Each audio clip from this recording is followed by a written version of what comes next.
People argue all the time about who the final enemy of One Piece will be. Some point to the Marine who broke Luffy at his lowest, while others focus on the shadow figure sitting at the top of the world. Both are serious threats, but there's another character who fits the story far better than anyone else. That character is Blackbeard, and the reason he works so well is not because he controls the world or feels untouchable, but because he believes in the same thing Luffy does.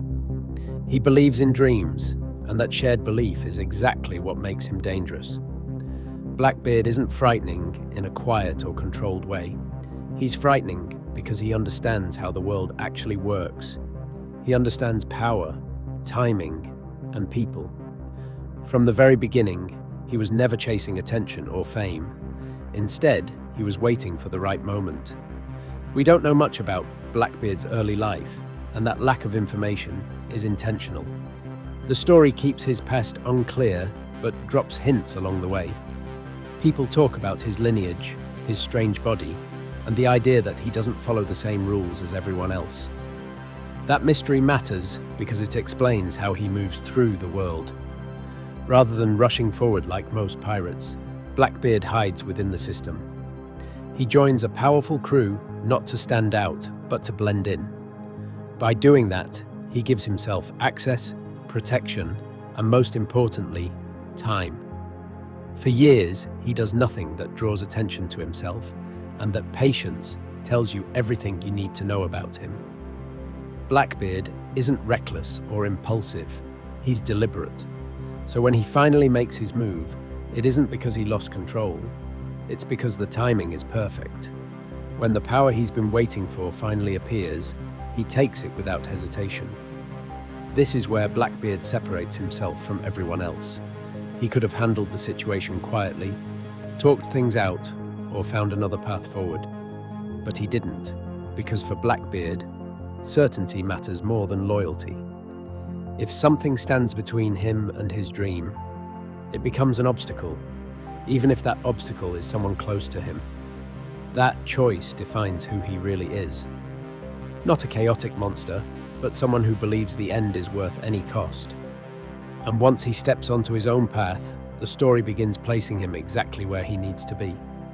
That brings us to one of the most important moments in the series, because it's only after all of this that he finally crosses paths with Luffy. When Blackbeard and Luffy meet for the first time, it doesn't feel important at all. There's no fight, no tension, and no dramatic reveal. They simply argue about food and drinks. But that small exchange says everything. Both of them are chasing the same thing: freedom and the top of the world. However, their reactions couldn't be more different. Luffy builds his crew like a family, inviting people because he trusts them and believes in them as individuals. Blackbeard builds his crew like a collection of tools, where everyone has a role and everyone can be replaced if necessary. Luffy would fight the entire world to protect his crew, while Blackbeard would sacrifice his crew if it pushed him closer to his goal. What makes this even more interesting is that Blackbeard doesn't mock dreams at all. He respects them and believes in them deeply, which is why his speech about dreams feels so genuine. The difference between him and Luffy is simple. Luffy would never destroy someone else's dream to protect his own, but Blackbeard would do it without hesitation. That's why he works so well as Luffy's mirror. They start from the same belief and end in completely opposite places. As Blackbeard begins setting major events into motion, the way he moves becomes clearer. He doesn't rush into chaos, he allows chaos to build first.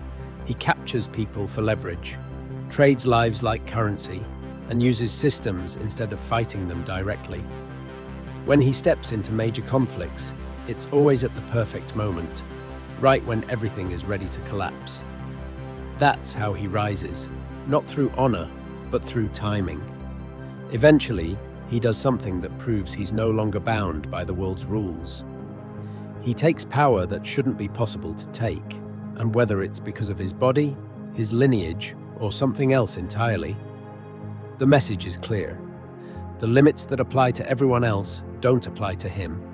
That's the point where a villain stops being dangerous and starts becoming inevitable. After that, Blackbeard doesn't just grow stronger, he grows wider. He takes more land, gains more influence, and expands his reach. While Luffy grows right in front of us, Blackbeard grows quietly in the background, which is why he can feel distant at times. But distant doesn't mean inactive, it means preparing.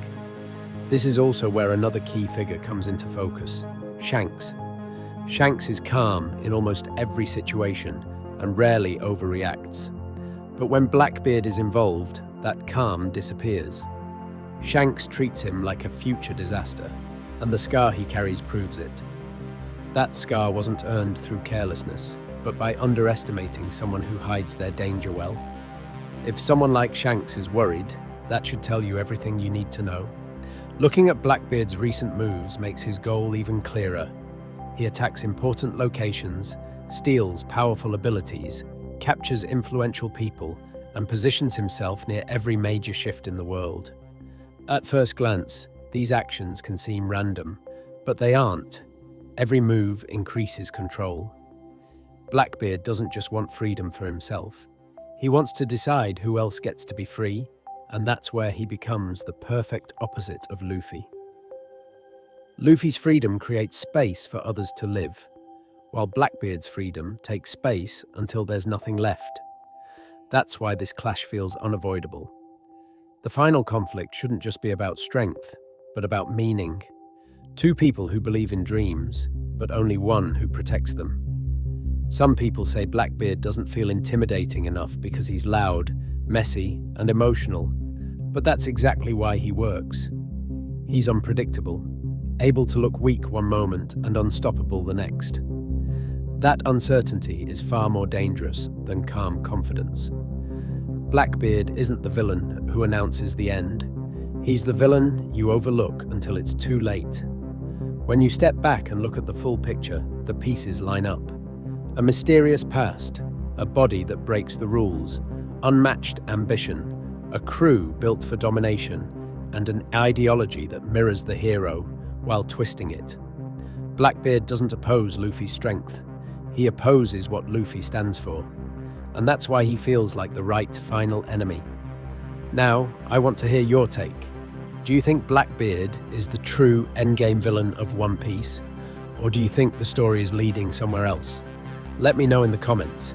And if you enjoyed this breakdown, like the video and subscribe, because there's a lot more unfolding and this story is far from over.